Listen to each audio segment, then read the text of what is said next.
suis content de t'avoir en première invité parce que c'est aussi toi qui m'aide à passer aux étapes d'après. J'ai envie de pouvoir te transmettre les leçons de vie que j'ai pu apprendre, comme j'ai quelques années d'avance. Et donc à ce moment-là, j'étais un peu perdu. Et donc en fait, c'est lui qui a eu cette idée-là et je me suis dit, mais ça marchera pas. Je continue à avancer le plus possible, du mieux que je peux. Aujourd'hui, j'ai envie de donner aux gens. Donc, c'est pas ce que t'as, c'est ce que t'en fais qui donne de la valeur aux choses. C'est ce qui va nous aider à surmonter toutes les épreuves. C'est primordial pour un homme parce que si tu te contrôles pas, tu fais des dégâts.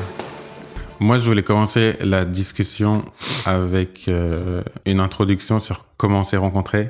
Et j'ai retranscrit le premier message que je t'avais envoyé quand tu m'as envoyé la première version de la vidéo. C'est marrant parce que j'y pensais quand on s'est rencontrés il y a 2-3 jours là. Ouais. J'ai repensé à comment on s'est rencontrés et c'était quoi le premier message. Et j'ai pas été voir. Moi, je suis allé voir. C'était une autre audio quand tu m'as envoyé la V1 du premier Face à nous. Donc, j'ai réécrit et c'était ça. Un grand coup de cœur et un soulagement. J'appréhendais le fait de travailler avec un monteur vidéo.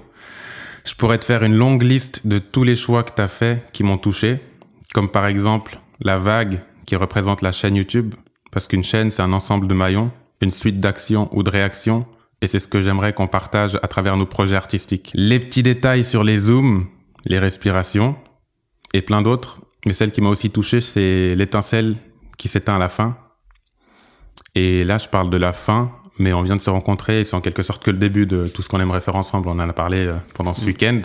Et l'autre chose que je t'ai dit, je peux pas assez te remercier et te féliciter pour le travail que t'as fait. C'était vraiment génial. T'as entièrement compris le concept et je pensais pas que ce serait autant bien dès la première version du montage.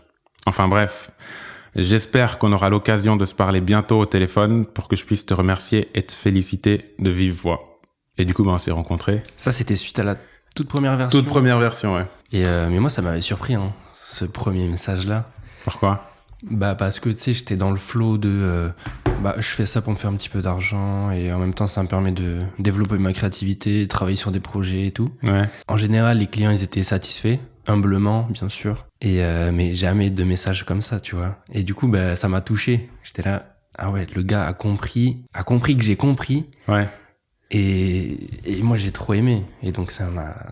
Est-ce que toi, parce que moi, par exemple, je l'ai ressenti quand j'ai reçu la version, que je me suis senti compris. Est-ce que toi, quand tu reçois un projet ou avec les autres clients que t'avais, tu arrives à te projeter plus ou moins et sentir la sensibilité de la personne avec qui tu travailles, ou bien ça se fait au fur et à mesure des... Je crois qu'avec les clients avec lesquels j'ai travaillé, ça a jamais été aussi poussé. C'est-à-dire, toi, t'avais déjà une sorte de direction, alors que les autres, c'était plutôt des codes qui marchaient, que je devais retranscrire. Okay. Il n'y avait pas un côté créatif, c'était plutôt il faut que ça rentre dans cette case. Ce côté créatif, en fait, c'est moi qui l'ai amené tout seul. Ok. Et après, les gens, ils étaient contents ou pas. Mais de toute façon, je faisais ce qu'ils me demandaient. Ouais. Et je rajoutais des trucs. Parce que forcément, quand je reçois des rushs, j'ai plein d'idées. Et moi, le but aussi, c'était de m'amuser. Donc, tout en satisfaisant la personne, bien sûr. Ouais. Et donc, c'est comme ça que je fonctionnais. Et avec toi, c'était vraiment sympa parce que on s'est compris très vite et on a pu tester plein de choses ensemble et maintenant on est là, on discute et c'est concret. Ouais. Et moi c'est ce que j'aime, c'est des choses qui sont concrètes, on avance. Moi, maintenant on en est là, mais il y a eu du coup une période où t'avais beaucoup et après la première version, si tu peux en parler un peu de comment tu te sentais, de ce que tu traversais dans la vie et ce qui a fait que t'avais l'impression d'avoir la tête sous l'eau. Oui. Et que tu m'as en quelque sorte abandonné. C'est vrai que j'étais un petit peu abandonné, on peut se le dire, mais t'as pas été le seul. C'est-à-dire que moi j'ai bossé donc sur plateforme de prestations en ligne, donc où je proposais mes montages. C'est comme ça qu'on s'est connus. Ouais. Donc c'est toi qui m'as contacté. Donc j'avais quelques clients à l'époque, dont toi, 5-6 par là. Donc je bossais sur des docus, des vidéos, petits podcasts, ce genre de choses, des shorts. Et en fait, venu un moment où je me suis déplacé en Bretagne pour mes études, dans l'audiovisuel. Donc c'était dans la lignée de ce que je voulais faire. Et effectivement, j'avais pas pensé que j'allais avoir la tête sous l'eau dû à mon déménagement, découvert d'une nouvelle ville, je connaissais personne, plein de choses, même administrativement, le logement c'était une galère avec l'école, j'avais toujours pas mon certificat et tout, c'était compliqué. Et aussi, surtout, le point majeur dont on a parlé, c'est mon équipement, c'est-à-dire mon ordinateur, il ramait, mais... terrible, donc il fallait montage. Pour ceux qui savent, c'est très compliqué. Toi-même, tu le sais. Ouais. tu as pu faire c'est pour ça que je cherchais un monteur aussi, parce que j'étais limité par mon matériel et mes compétences. Et donc moi qui propose des prestations de montage qui n'a même pas le matériel nécessaire pour le faire, eh bien au bout d'un moment forcément ça allait coincer. Et donc j'ai préféré arrêter de faire mes prestations parce qu'en plus avec le rythme de l'école, c'était pas facile. Et puis il fallait que je trouve une alternance parce que aussi ce qui est très compliqué dans mon école, c'est que c'est une école privée, donc il faut la payer. Et moi mon objectif c'était de trouver une alternance pour pas avoir à la payer parce que j'avais pas les moyens. Mmh. Et donc j'ai préféré me concentrer à 100% sur la recherche d'alternance, mon intégration dans la ville, l'école, etc. Et donc j'ai laissé tomber mes prestations en ligne. Donc je t'ai laissé tomber, j'ai laissé tomber aussi d'autres clients. Forcément, je l'ai pas fait de la bonne manière parce qu'en plus c'est un truc que j'avais pas prévu. Ouais. C'est-à-dire que j'ai un petit peu arrêté. Il y a des projets que j'ai dû arrêter en cours. Donc en général, j'ai essayé quand même d'envoyer ce qu'il fallait, mais il me semble qu'avec toi, t'avais même pas envoyé. Non, on avait arrêté à la fin. Ouais. Parce qu'en fait, j'étais incapable de continuer. Tout ça fait que j'étais incapable de continuer. L'ordi, même mentalement, c'était compliqué. Après, je sais pas si tu veux le raconter de comment on s'est retrouvés quelques mois plus tard, 2 mois plus tard, parce que tout ça, c'était en septembre 2023. Ça, c'était en septembre et j'ai la suite, du coup, de l'histoire. On a le message. Pareil, j'ai retranscrit parce que c'était des longs pavés que je t'ai écrits. Entre-temps, moi, j'avais du coup cherché d'autres monteurs qui auraient pu potentiellement m'aider, mais j'ai pas retrouvé ce même feeling de coup de cœur j'ai vraiment quelqu'un en face de moi qui comprend mon univers artistique et qui apporte sa touche, sa sensibilité. Toi, tu pouvais pas t'arrêter de toute façon. C'est les projets, ils peuvent pas s'arrêter parce que ton monteur a arrêté. Ouais. Donc il fallait forcément que tu trouves quelqu'un d'autre ou une alternative. Donc effectivement, t'as essayé avec un ou 2 autres monteurs que t'avais aussi trouvé que j'ai aussi trouvé sur la plateforme. Sur la plateforme. Et je t'ai réécrit après, je crois que ça c'était en septembre, et je t'ai réécrit courant du mois d'octobre parce que après ça s'est enchaîné assez rapidement. Et ça c'est une partie du message que je t'ai réécrit. On s'est vraiment bien entendu artistiquement. Tu as saisi l'essence de mon univers et tu l'as traduite en images à travers le montage que tu as fait. Donc je pense que humainement aussi, on se rejoint à un certain niveau. Je me suis senti entendu et compris grâce à ton montage vidéo qui est ton art à toi. Si on arrive à se faire confiance et à communiquer, ça serait dommage qu'un aspect financier ou matériel nous empêche d'avancer et de travailler ensemble parce que c'est tous ensemble qu'on rendra le monde meilleur. Et c'est la continuité de la première vidéo et de l'univers justement artistique que j'aimerais créer, partager avec les gens, que ce soit à travers les vidéos qu'on fait ou ma musique. Et du coup, toi, ça t'a fait quoi de recevoir de nouveau ce message alors qu'on s'était pas parlé pendant plusieurs semaines et que ta situation avait entre-temps un peu changé? Franchement, déjà, je m'y attendais pas parce que la manière de la séparation, elle était pas tip-top. Enfin, c'était pas hyper pro, etc. Et donc, je pensais pas que t'allais me recontacter. Donc, je me suis dit, c'est que le gars a vraiment kiffé le peu qu'on a travaillé ensemble. Et donc, j'étais content. Mais je crois que dans ma tête, c'était directement, pour moi, c'est le même cas. Et je peux toujours pas... parce qu'en fait, à ce moment-là, c'était, on rebosserait ensemble, mais j'aurais que toi comme client, donc plus de temps. Mais effectivement, j'avais toujours ce souci matériel, etc. Et donc à ce moment-là, j'étais un peu perdu, je savais pas trop quoi te répondre. Parce qu'en même temps c'est flatteur encore une fois. Et donc j'en ai parlé à un ami, il m'a dit pourquoi tu lui demanderais pas de te prendre en alternance. Et donc en fait c'est lui qui a eu cette idée là et je me suis dit mais ça marchera pas, je vois pas pourquoi il prendrait autant de responsabilités, pour moi c'était impossible. Et après je me suis dit on va essayer. Il force tellement pour travailler avec moi, autant que je lui demande non, t'as pas forcé parce que t'en avais envie et je me suis dit en plus si ça peut l'arranger parce que on s'est compris et moi par rapport à mon schéma de vie professionnel ça m'arrangeait aussi beaucoup, je vais essayer. Et puis c'est là que on s'est appelé ou alors je t'ai envoyé un message. Tu m'as envoyé un message et après on s'est appelé, et on en a parlé et t'étais tout de suite partant.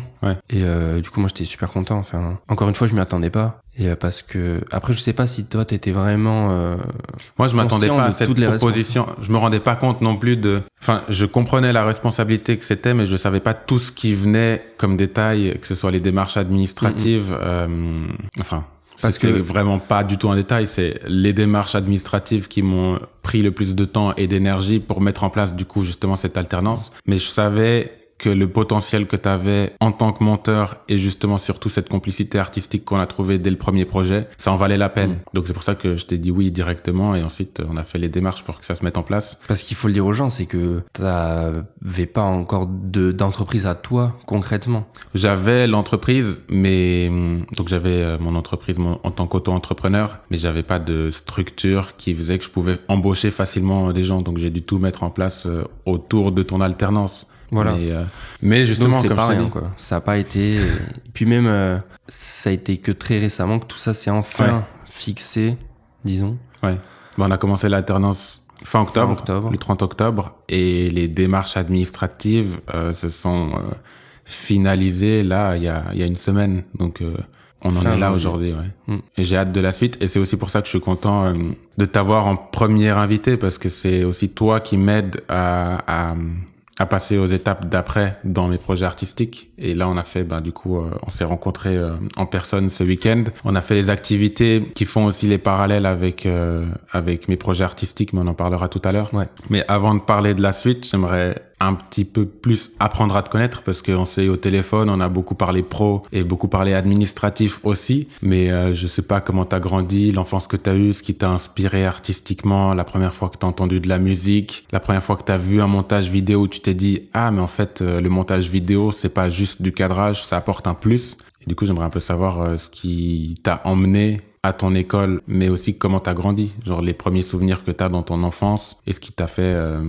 ce qui t'a permis de te construire et devenir la personne que t'es aujourd'hui. Pour le montage vidéo, je sais que quand j'étais petit, donc j'ai commencé vers vraiment très jeune, c'est-à-dire que moi j'ai commencé les vidéos sur YouTube 12 ans peut-être. Ouais. Donc pour la plupart des jeunes, on faisait des jeux vidéo quoi. Ouais. C'était donc du stream. C'était des vidéos, tu te filmais en train de jouer quoi et tu le postais. C'était pas du stream. Ok. C'était sur YouTube, c'est à l'époque. Tu les as encore? Elles sont encore, ouais. Donc on peut mettre un petit extrait là. On peut mettre un petit extrait, Okay. y a pas de souci. J'ai récupéré mon ancien ordi et il n'acceptait pas d'installer des logiciels de montage ou de capture. Et après, en fait, c'est comme ça que j'ai découvert le montage. Donc c'était très simple à l'époque, c'est-à-dire qu'on mettait une musique sur un fond de gameplay, on accélérait, on ralentissait les actions et on postait ça et on était content. Okay. Et on regardait 100 fois sa vidéo parce qu'on était trop content. Et c'était génial, tu vois. Ouais.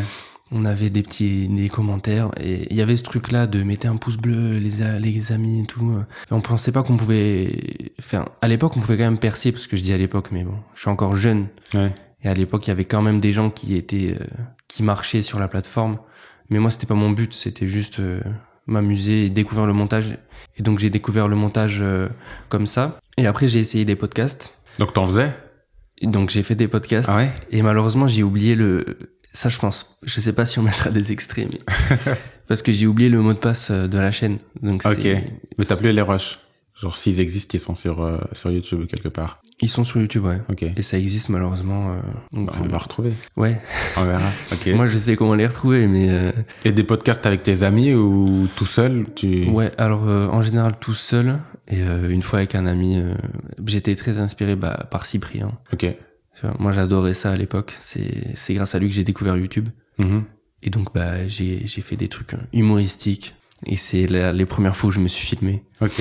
Et voilà, donc c'est comme ça que j'ai découvert la prise de vue, le montage. Je sais pas ce qui m'a vraiment donné envie de le faire, parce que dans mon entourage, il y avait pas grand monde qui faisait des vidéos ou quoi. Mais c'est Internet, en fait. C'est Internet qui m'a influencé, disons. C'est quoi que t'aimais?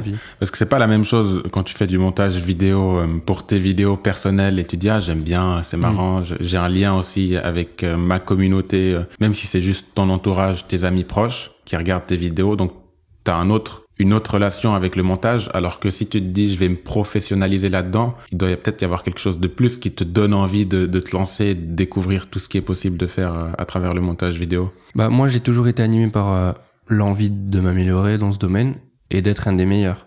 Ok.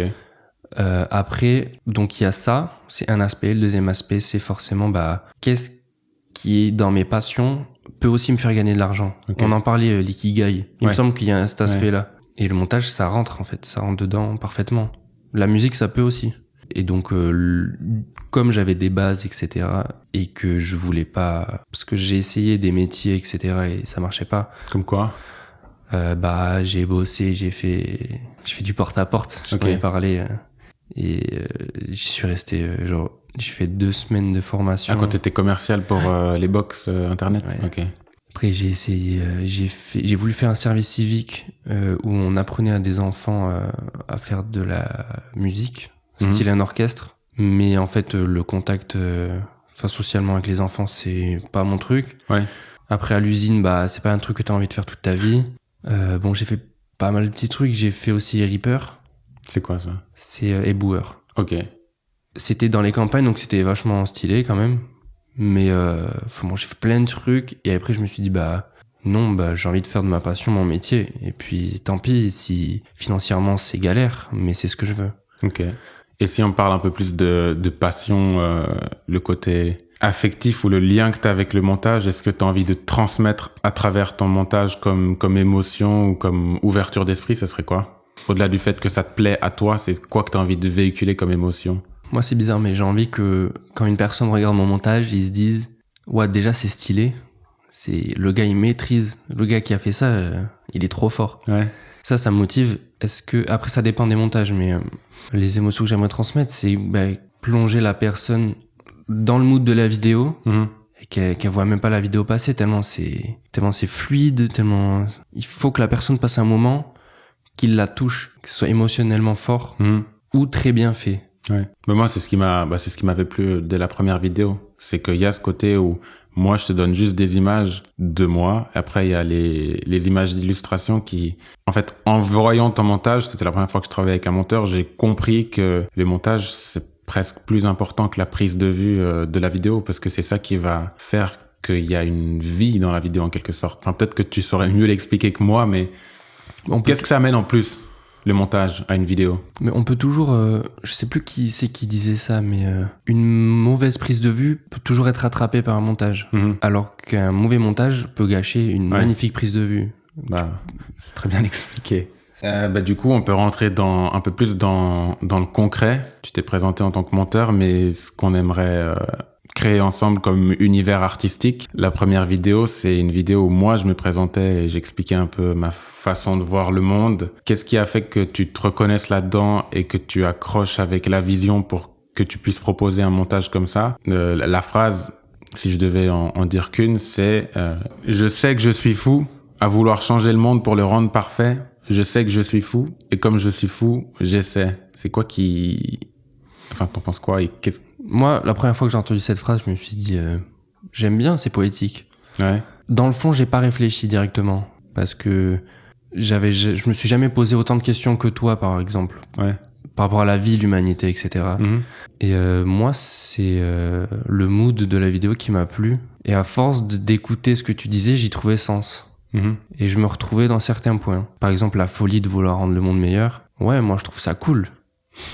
Et je me retrouve là-dedans. Et peu importe ce que peuvent penser les gens, on s'en fout. Et c'est pour ça que j'ai bien aimé bosser sur cette première vidéo déjà. Avec plus de recul, si toi tu te retrouves dans cette phrase, c'est sur quels aspects où tu dirais je suis un peu fou? Par exemple, le fait de partir faire une école de monteur vidéo, il y a un petit peu de folie là-dedans où tu te dis il y a aucune garantie professionnelle, c'est artistique, donc c'est des milieux qui sont assez compétitifs pour trouver du travail. C'est quoi les aspects où tu te dis je suis un peu fou de tenter ça comme projet, mais c'est moi, c'est ce que j'ai envie de tenter, c'est ma vie, c'est ce que j'ai envie de partager, de donner aux gens? Déjà, comme tu l'as dit, les métiers artistiques, il y a zéro garantie, mais on le fait quand même parce que c'est ce qui nous fait vibrer. Après, pour le moment, je trouve que j'ai pas pris encore énormément de risques. Effectivement, c'était assez risqué de partir de chez moi aussi loin sans aucune garantie, mais pour moi, c'est pas encore assez risqué. J'aime bien le risque, forcément. Je pense que toi aussi. Le moment où je pourrais dire que c'est risqué, c'est, je sais pas, quand on ira faire un tournage sur une autre planète. Et on sait pas si on revient. Là, c'est risqué. Mais je trouve que sans risque, de toute façon, on n'avancerait pas. Moi, je sais pas si je dirais que c'est directement le risque qui me motive. Je sais ce qui me motive et je me vois pas faire autre chose. Et c'est risqué parce qu'il n'y a pas de garantie de succès. Mais j'ai pas envie de faire quelque chose juste parce que c'est risqué. C'est juste que je me vois pas ne pas suivre, comme tu disais, ce qui m'anime, ma passion, ma vision artistique, le potentiel de ce qui pourrait être fait pour l'humanité si on arrive tous à se comprendre. le fait de vouloir un monde parfait, c'est l'idéal utopique vers lequel je tends à travers mes projets, à travers mes idées. Et c'est risqué parce qu'il n'y a pas de garantie de succès. Mais c'est pas forcément risqué parce que c'est dangereux. Et le côté risque, c'est peut-être aussi sur je sais pas comment c'est pour toi, mais sur un aspect financier où tu te dis, mais si j'arrive pas à trouver un équilibre entre ma passion, ce que je contribue ou ce que je donne, et est-ce que je m'y retrouve dans la société financièrement aussi pour avoir un équilibre, c'est risqué, mais un peu comme toi. Genre, je me vois pas faire autre chose et mettre de côté ma passion et ce qui m'anime pour avoir une sécurité face au risque. Parce que même si tout ça, c'était pas risqué, on serait allé vers. Donc, c'est pas le risque, effectivement, qui nous anime. Je pense, ouais. On peut pas arrêter d'avancer parce que ça serait stagner et du coup, on a de moins en moins de garanties d'avoir du succès dans ce qu'on fait. Et déjà que la garantie est pas très grande, si en plus on se donne pas tous les moyens ou qu'on n'avance pas du mieux qu'on peut, le risque devient de plus en plus grand qu'on soit face à l'échec ou je saurais pas comment dire si c'est forcément un échec, mais qu'on n'atteigne pas nos objectifs. Et même nos objectifs, enfin moi personnellement, je saurais pas vraiment comment les définir. Je sais dans quelle direction je veux avancer, mais j'ai même pas un objectif que je veux atteindre. Je veux continuer à avancer le plus possible, du mieux que je peux, je veux donner de l'amour, de l'espoir et du bonheur pour garder en moi de magnifiques souvenirs jusqu'au jour où viendra mon heure. C'est la fin de la vidéo. C'est la fin de ma première vidéo et en même temps, comme je l'ai dit pour toi, c'est juste le début de ce que j'aimerais donner et partager. Des discussions, c'est bien, mais il faut aussi des actions concrètes pour faire avancer les choses dans la société, dans le monde. Comment toi, tu le vois en tant que, entre guillemets, jeune homme, comme t'es un peu moins vieux que moi, le fait d'être face à ce monde où il y a plein de conflits, il y a plein de challenges, que ce soit au niveau social, écologique, les relations entre les hommes et les femmes. Tu te dis, j'ai envie de rendre les choses meilleures, mais je suis encore jeune, je dois me construire moi. L'équilibre entre ma construction et ma contribution, il n'est pas toujours évident à trouver. Je pense déjà que pour les jeunes de mon âge, ce qui est important, c'est la prise de conscience. Et avant de vouloir aider l'humanité ou faire de bonnes actions, je pense qu'il faut d'abord être bien avec soi, bien parallèle avec aussi s'aimer soi-même avant de pouvoir aimer les autres. Je pense que ça marche aussi dans ce cas-là. C'est-à-dire qu'il faut que tu sois bien. Il faut d'abord, j'imagine, prendre soin de sa famille, de soi, et ensuite pouvoir être apte à faire des actions pour aider les autres. Et si déjà tout le monde s'aide et aide les gens autour de soi, ce serait déjà une bonne manière de commencer. Et ensuite pouvoir, entre guillemets, plus être apte à répandre ça et aider plus les autres. Parce que, quand on est jeune, on se construit. Donc, il faut forcément être un petit peu auto-centré d'abord. Et ensuite prendre de la sagesse. Et ensuite aider les autres. Et moi, ça, c'est ma vision. Et t'as l'impression que t'en es où dans ce cheminement ? Parce que t'es plus un enfant, mais t'es pas non plus un vieux sage. Et moi non plus, mais comme il y a à peu près 10 ans, 9 ans d'écart entre nous. Et je sais pas si c'est juste une histoire d'âge ou si ça dépend de comment on grandit. Non, pas forcément. Des épreuves auxquelles on a dû faire face, par exemple, dans l'enfance, qui ont fait que on se construit pas au même rythme que quelqu'un qui a eu plus de chance que nous. Disons que je me construis encore. Ouais. Et j'essaye quand même, dans ma construction, d'aider, déjà en participant à tous nos projets. Je trouve que c'est déjà une belle manière de commencer.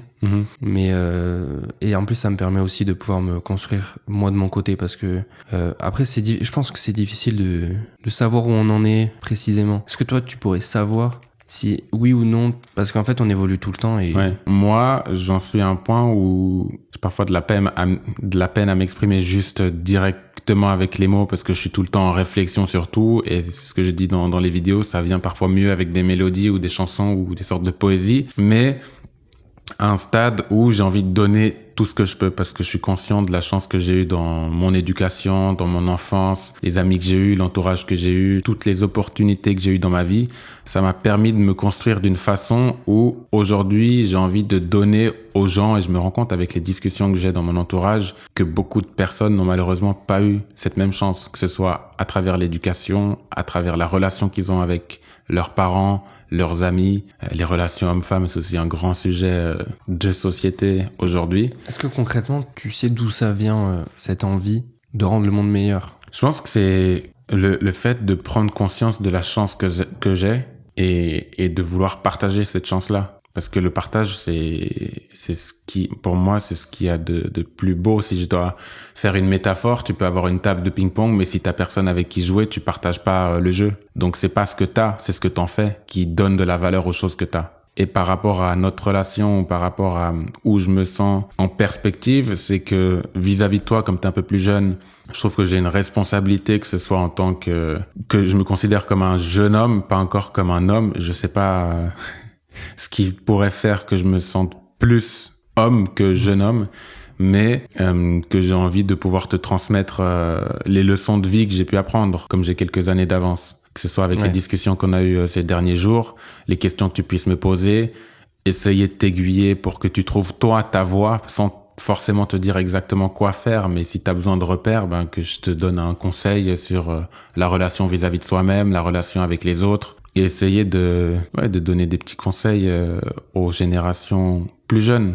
Il y a un échange aussi. Toi, tu m'apportes ta vision et c'est pas parce que t'es plus jeune que tu sais pas mieux que moi comment faire un montage vidéo. Et du coup, il y a deux générations qui se rencontrent sur un projet. On est parfaitement en harmonie sur le projet artistique. Et il y a des expériences de vie que j'ai de plus parce que juste je suis plus âgé. Et toi, tu as une autre perspective parce que tu as grandi différemment aussi. Et c'est de nouveau, c'est à travers le partage qu'il y a quelque chose, une relation qui s'établit. Et c'est ça que j'aime bien. Enfin, c'est ça que je trouve chouette, plutôt que de penser que t'es plus âgé, donc t'as rien à apprendre des plus jeunes. T'as beaucoup de choses à apprendre et si t'es pas à l'écoute, tu peux pas vraiment transmettre ce que les gens ont besoin. L'ego mal placé, tu vois, Ouais. Et de nouveau, après, tu peux te poser la question sur pourquoi certaines personnes ont un ego mal placé. Qu'est-ce qui s'est passé dans leur jeunesse? Pourquoi ils ont grandi comme ça? Pourquoi ils ont cette vision de la vie? Et ça te fait d'autres problèmes auxquels il faut trouver des solutions. Ce genre de questions que je me pose presque tout le temps. Ouais, mais il faudrait... un seul homme ne suffirait pas à résoudre toutes ces questions. C'est pour ça que je dis tout le temps ensemble. Et c'est pour ça aussi que j'aime bien quand on parle des projets artistiques, qu'on parle en nous, ou bien qu'est-ce qu'on pourrait faire. Parce que, entre guillemets, c'est ma vidéo, mais c'est pas ma vidéo puisque c'est pas moi qui l'ai filmé toute seule. C'est pas moi qui ai fait le montage. Je l'ai juste, entre guillemets, publié. Mais c'est un projet commun. Pareil, vouloir changer le monde, personne n'habite seul sur la planète. Donc, si tu veux changer le monde, il faut que tu changes ta relation avec les gens pour que ça change la relation avec toute l'humanité ou toute la société ou tout un pays ou toute une nation. Pour moi, c'est ça le plus important. Faire ensemble, partager, pour créer de belles choses. On va plus vite. Mais ensemble, on va plus loin. Ouais. Je crois que c'est ça. Tout seul, on va plus vite. Ensemble, on va plus loin. Et au niveau humain, si on veut aller loin en tant qu'humanité, ne serait-ce que tu parlais du réchauffement climatique, si on veut aller un peu plus loin, il faut qu'on prenne tous ensemble, collectivement, conscience de nos actions et des répercussions que ça a sur l'écosystème et qu'on prenne les responsabilités ensemble. Parce que de nouveau, une personne, 2 personnes, 10 personnes, ça suffit pas pour que la planète se porte mieux et qu'on puisse coexister avec la nature. Là, tu dis la planète, mais en vrai, c'est l'humanité. Les deux. Parce que la planète, elle s'en fiche. Oui, l'humanité, notre lien qu'on a avec la planète. Et par rapport aux autres idées folles, ça, c'est le lien que je voulais faire avec les actions qu'on fait concrètement. Hier, on a fait de la grimpe. Et moi, le parallèle que je voulais faire, c'était avec le fait d'être perché. Il y a un côté où il faut être perché et dans la grimpe, j'ai trouvé sympa le fait que quand t'es au pied du mur, c'est comme un peu une métaphore de la vie. Il y a une voie, tu dois faire une lecture de ta voie, il y a différentes prises, mais une fois que t'es en chemin, t'as plus le même recul que quand t'étais au pied du mur et t'avances pas de la même façon et t'as des difficultés que t'avais pas imaginées. Toi, ça t'a fait quoi, la grimpe? Parce que t'en avais déjà fait un peu, il me semble. Ouais, j'en ai déjà fait 2 fois. Mais avant qu'on y aille, je te parlais justement du fait que je voulais faire ce parallèle avec le projet et le parallèle ou la métaphore de la vie qu'est la grimpe. Et du coup, tu le vois comment? Moi, je trouve que c'est une belle métaphore, effectivement. On en a parlé ensemble, mais je vois le mur comme un obstacle. Et il y a plusieurs chemins. Et même si on définit le chemin, c'est-à-dire que par exemple, concrètement, un niveau rouge, donc on va suivre les prises rouges, il y a un chemin à suivre, que ce soit jaune, vert, rouge, par rapport à la difficulté, voilà. Mais on prend pas toutes les prises qui nous sont données, tu vois. C'est vrai. Sur le moment, tu prends celle qui va le mieux, tu t'adaptes pour pouvoir monter le plus vite ou monter tout court d'ailleurs. Ouais. Mais c'est intéressant ce que tu dis parce que j'avais pas pensé au fait que tu veux faire une piste et tu prends pas forcément toutes les prises. Ça veut dire que par exemple dans la vie il y a peut-être des opportunités qui peuvent se présenter à toi et il faut pas forcément dire oui à tout pour atteindre ton objectif. Parfois prendre son temps ça vaut la peine parce qu'il faut être consciencieux et précis, et il y a d'autres situations où si tu prends trop de temps comme pour la grimpe tu t'épuises et t'atteins plus ton objectif. Pour rester dans notre domaine, si une personne veut devenir comédien, il y a plein de façons de le devenir. Concrètement, je m'y connais pas. Il me semble que toi, t'as fait un petit peu... Je fais l'école de théâtre, ouais. Théâtre. On peut faire une école de théâtre. On peut...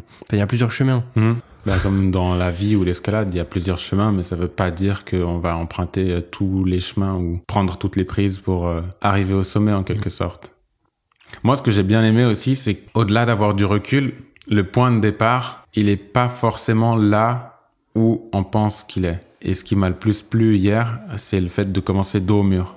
Ouais. On a commencé de face et c'était pas le bon angle, c'était pas la bonne façon d'aborder le problème. Et que parfois, il faut retourner le problème de toutes les façons possibles pour pouvoir l'aborder de la bonne façon et le résoudre.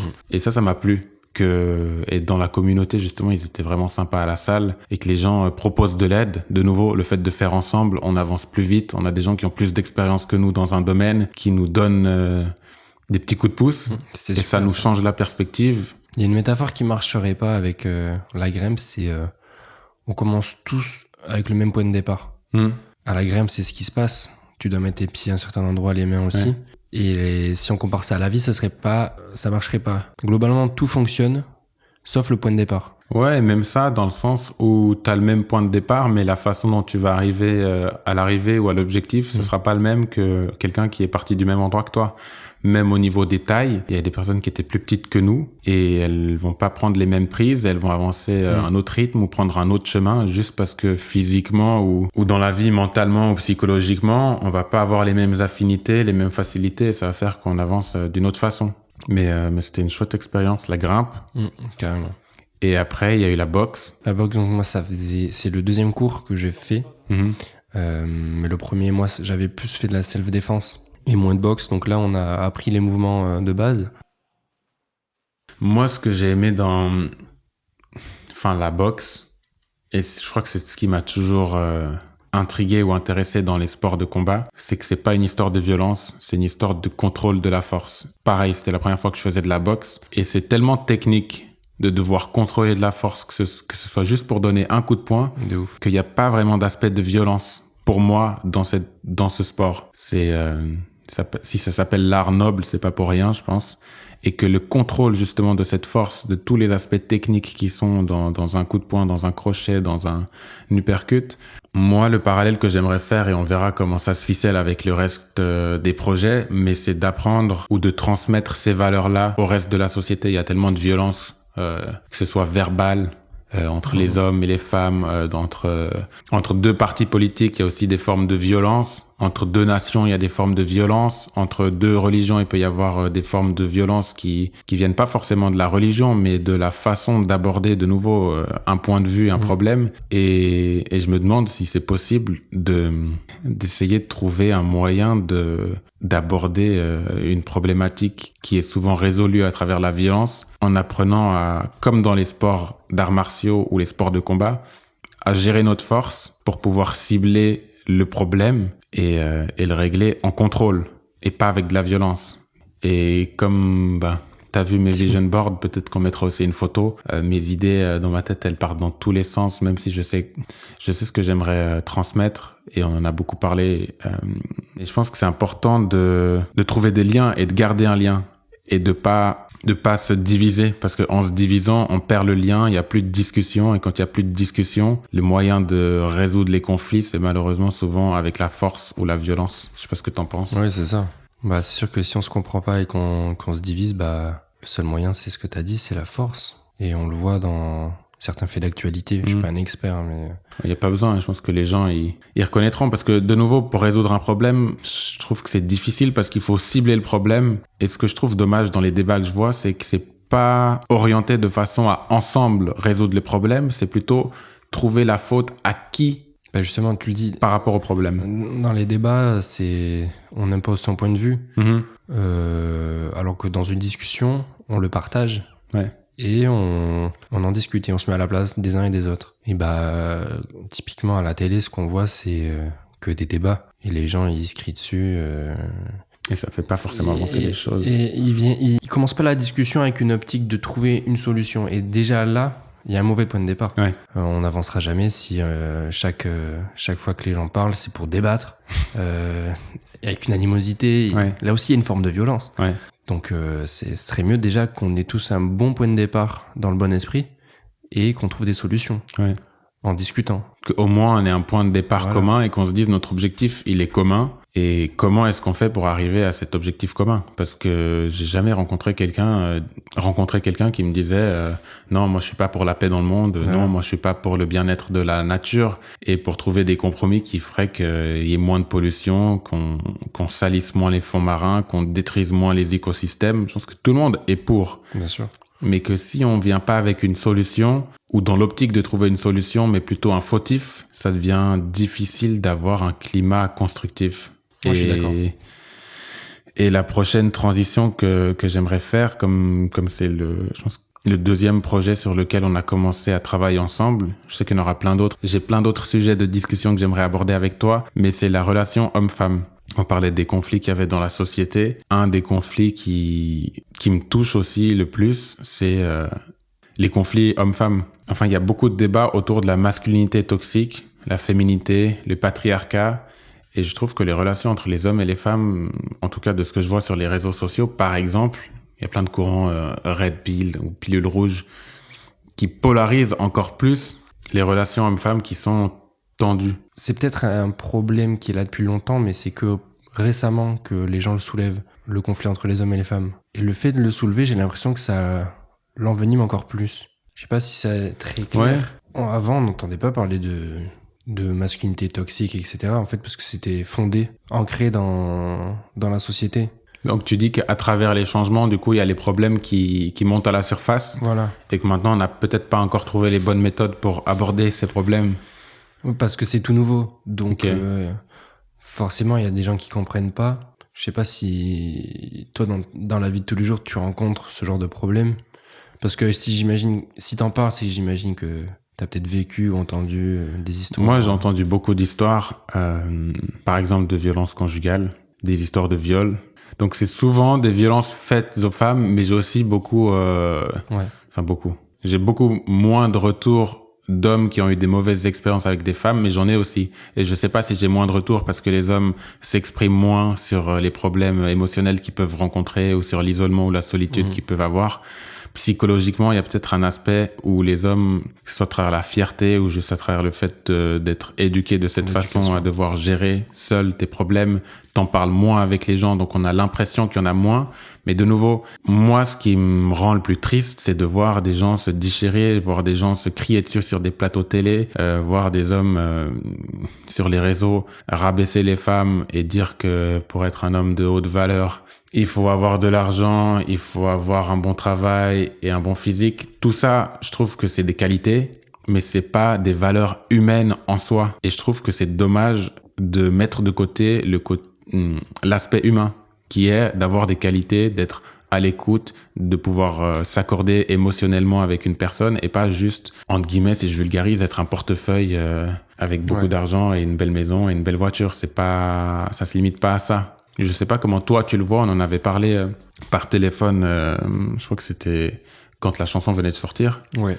Et je te demandais comment toi tu le voyais et que t'avais aussi vu sur les réseaux je sais pas comment on appelle ces courants, mais pilule rouge, en gros, j'ai pas d'autres mots. Je trouve que la modernité a amené son lot de nouveautés et en fait, peut-être que la réponse, elle se trouve simplement dans les gens qui nous entourent. Si on a, après ça dépend des gens, mais une figure paternelle et une figure maternelle, je pense que c'est les meilleurs exemples à suivre. Effectivement, sur les réseaux, il y a beaucoup de paraître. Pour être un homme bon et stylé, il faut avoir de l'argent, être musclé. Et donc les jeunes, ils sont vachement là-dedans. Et en vrai, moi aussi, j'ai été touché par ça. Et je trouve que il y a de ça aussi dans être, pas être un homme bon, parce qu'un homme bon, c'est émotionnellement, comme tu l'as dit, tu sais, c'est des valeurs, c'est du respect, c'est ce genre de choses, c'est pas l'argent. Pour moi, je sais pas si le fait d'avoir de l'argent, ça reflète de la discipline. Le fait d'avoir un bon physique, ça reflète la discipline, mais que cette discipline, elle doit s'appliquer à tout. Ça veut dire, elle doit aussi s'appliquer au respect que t'as vis-à-vis des gens qui t'entourent. De rester discipliné, peu importe la façon dont quelqu'un te parle, tu restes discipliné, tu respectes les autres hommes, tu respectes les femmes, tu vas pas mal parler de quelqu'un sur les réseaux sociaux, dénigrer un comportement parce que selon toi il est pas bon. Tu peux le faire de façon bienveillante, de façon respectueuse, remettre les gens à leur place si on te manque de respect, mais ta discipline, tu dois te l'appliquer à toi-même et à ton intégrité. Clairement que le plus important, c'est le respect. Je pense que si on part de cette base-là, respect et discipline envers soi-même font déjà de quelqu'un une bonne personne. Si tout le monde pouvait avoir ces deux qualités-là, on construirait des choses encore plus grandes et il y aurait beaucoup moins de conflits, déjà, je pense. Tout le monde n'est pas respectueux avec tout le monde. Et c'est assez dommage. Moi, je trouve ça vraiment dommage et je sais pas ce que toi t'en penses, mais moi, je suis persuadé que même les gens qui, parfois, manquent de respect à d'autres personnes, le font malgré eux. Et ce que je veux dire par là, c'est que les gens qui ont des discours un peu agressifs envers les femmes, par exemple, j'arrive pas à imaginer comment, dans un contexte de catastrophe, il y a un immeuble qui prend feu et il doit sauver les femmes ils sont sur un plateau, ils sont en train d'avoir un débat homme-femme. J'arrive pas à voir dans quel contexte ils sauveraient pas la femme. Pour moi, par exemple, la phrase « les femmes et les enfants d'abord », si on part de ce point de vue commun, les femmes et les enfants d'abord, tous les hommes sont d'accord pour se dire que la vie d'une femme et d'un enfant, elle est plus importante que la sienne. Bien sûr.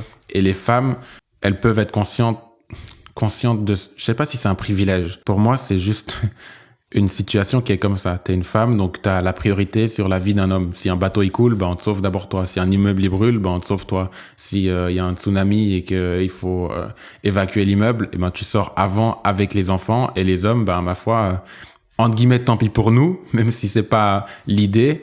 Mais que si on part de ce point commun, comment on fait ensuite pour construire des bonnes relations? On sait que la vie, c'est ce qu'on a de plus précieux. Si les femmes savent que les hommes, j'en sais rien, peut-être qu'on devrait l'apprendre ou le transmettre dans les écoles. T'apprends que si t'es un garçon, t'es encore un enfant, mais au lycée, peut-être quand tu commences à devenir un jeune homme, ta responsabilité, en situation de vie ou de mort, c'est de faire tout ce que tu peux pour sauver une femme et un enfant. Et ensuite, à partir de ce point de départ commun, comment est-ce qu'on construit des relations saines? Parce que t'as pas envie de mourir pour quelqu'un si tu t'es pas fait respecter. Et peut-être que tu culpabiliserais si quelqu'un que t'as pas respecté en tant que femme est prêt à se sacrifier pour toi. Je sais pas ce que t'en penses de cette autre idée folle, entre guillemets, que j'ai, mais venez, on part tous du même point de départ et on fait comment ensuite pour bien s'entendre? Donc toi, tu penses que même les hommes qui... Enfin, je dis les hommes, mais ouais, du coup, les hommes qui respectent pas, ils le font pas d'une manière voulue. Pour moi, c'est inconscient. Tu penses que même eux, dans ce genre de situation, ils reviendraient à la base qui dit que les hommes doivent sauver les femmes et les enfants d'abord? Je sais pas si c'est même biologique, c'est le fait qu'une femme, elle puisse porter la vie qu'une fois par année et qu'un homme, entre guillemets, il pourrait faire autant d'enfants qu'il veut. Ou peu, presque, ça fait que, instinctivement, on sait que pour la survie de l'espèce, il faut préserver la vie des femmes. Je sais pas si c'est une signature biologique ou ADN qui fait que psychologiquement, on réfléchit comme ça, ou si c'est quelque chose qu'on apprend socialement.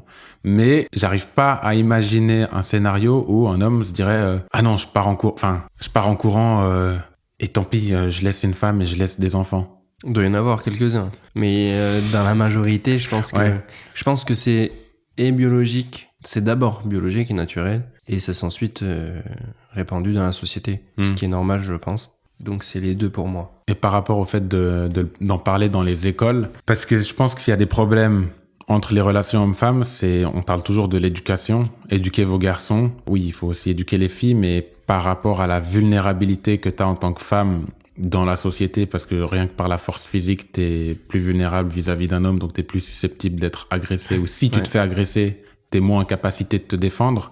Est-ce que, par exemple, le transmettre dans les écoles, comme je disais tout à l'heure, dès ton plus jeune âge, vous devez respecter vos camarades filles, vous devez respecter vos camarades garçons. Si on parle d'éducation, c'est peut-être pas forcément directement le rôle de l'école, mais je pense qu'on a tous une responsabilité collective que ce soit à travers l'exemple qu'on montre ou bien les valeurs qu'on transmet à nos amis ou même dans la rue ou sur les réseaux sociaux. Le fait de mal parler de quelqu'un, je trouve, sur les réseaux sociaux, c'est devenu toléré. Et je suis pour la liberté d'expression, mais l'exemple que tu donnes quand tu parles mal de quelqu'un, que tu insultes ou que tu critiques ouvertement devant tout le monde, je trouve que c'est peut-être pas forcément toujours le bon moyen de commencer une discussion. Parce que puis ça dit aux gens, surtout aux plus jeunes, que c'est normal.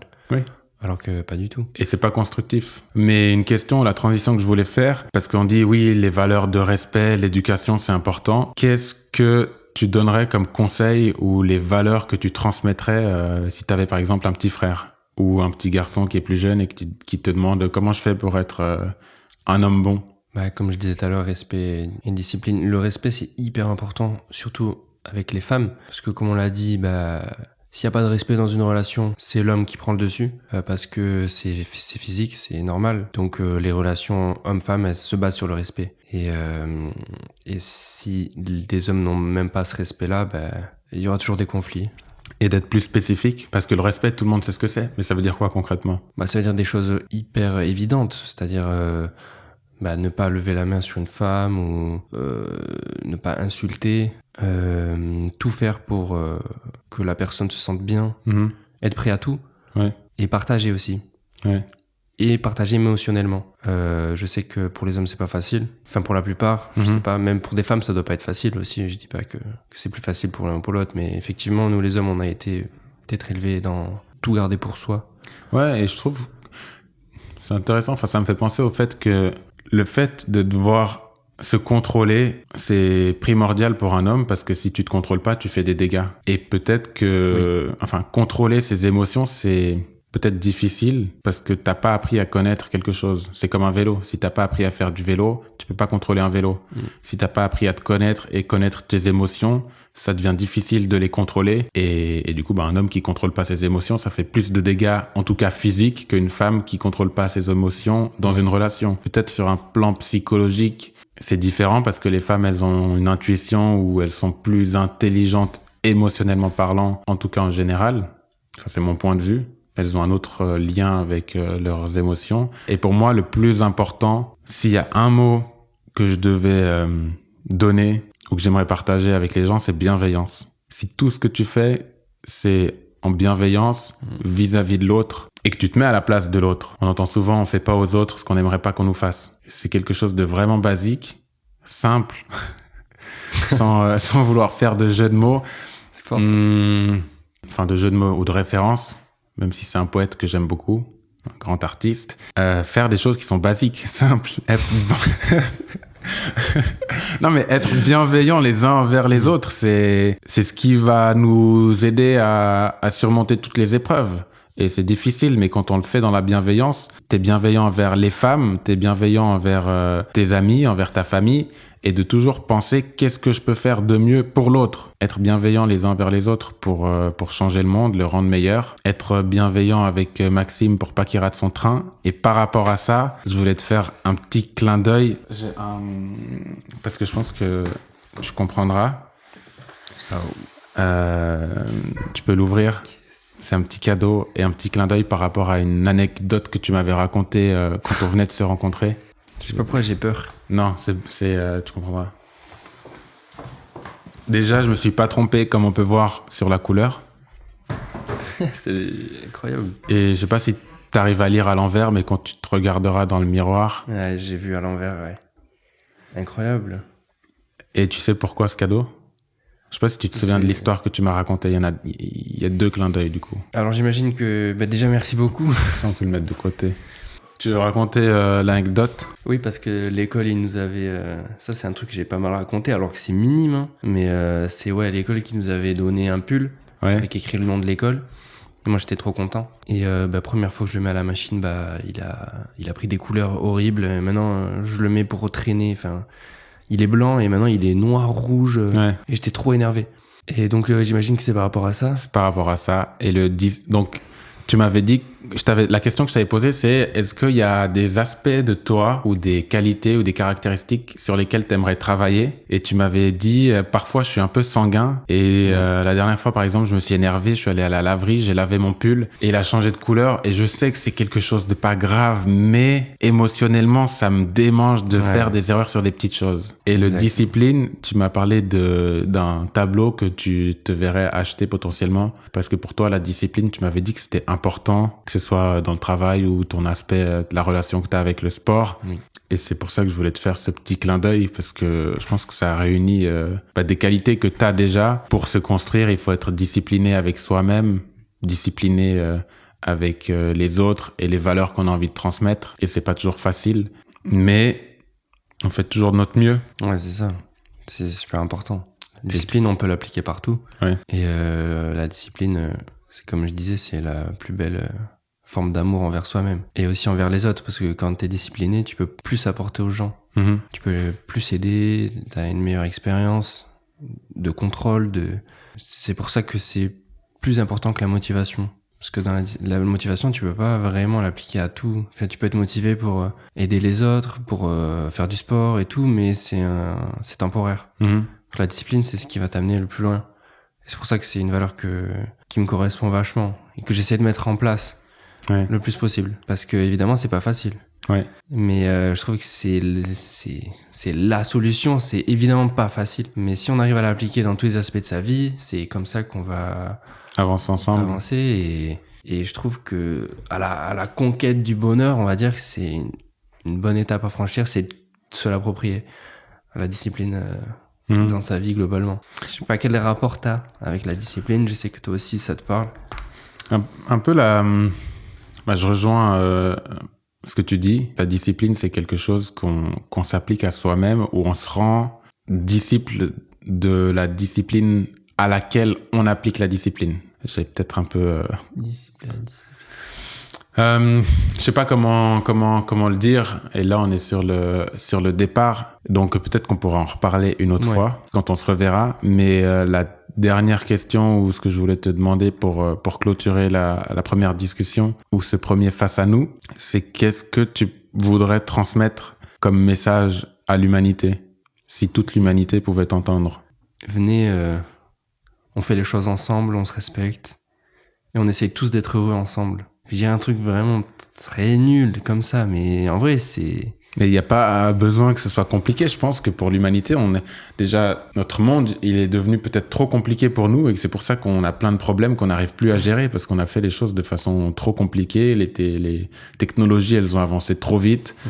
Les sociétés, elles se sont développées trop vite et on a oublié qui on était en tant qu'humain. Ouais, c'est hyper facile à dire, mais... Je sais que y a tellement de problèmes à régler, que chaque personne a un point de vue ultra différent. Mais bon, ça, c'est aussi notre discussion du point de départ de chaque personne. Nous, on peut se permettre à l'heure actuelle d'avoir des visions utopistes, entre guillemets. Mais y en a d'autres qui cherchent juste à sortir de leur galère, sortir de leurs conditions et trouver du bonheur là-dedans.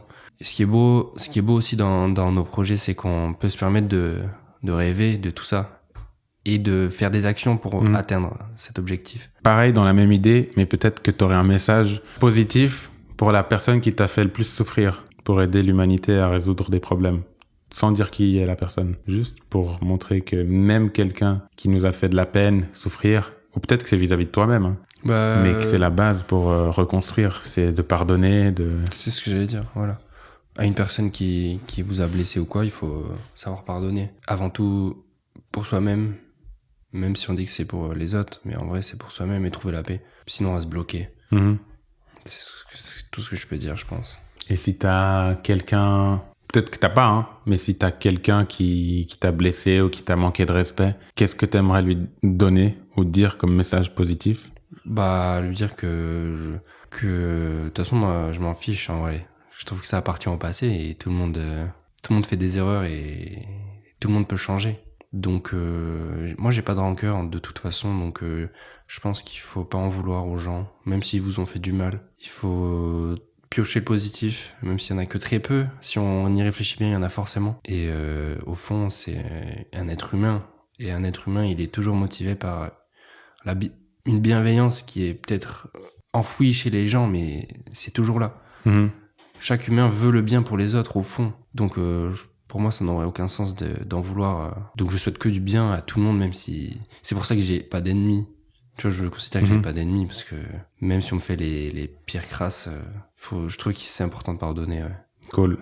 Après, cut, mais ça dépend des crasses. Ouais, on aussi. verra. Mais c'est cool. Et je trouve que c'est un beau message de fin. De pas se faire des ennemis, d'être bienveillant envers tout le monde. Et comme t'as dit, un être humain ou être humain, c'est des qualités qui sont tout le temps positives. Donc on a tous la capacité de les laisser vivre à travers nous.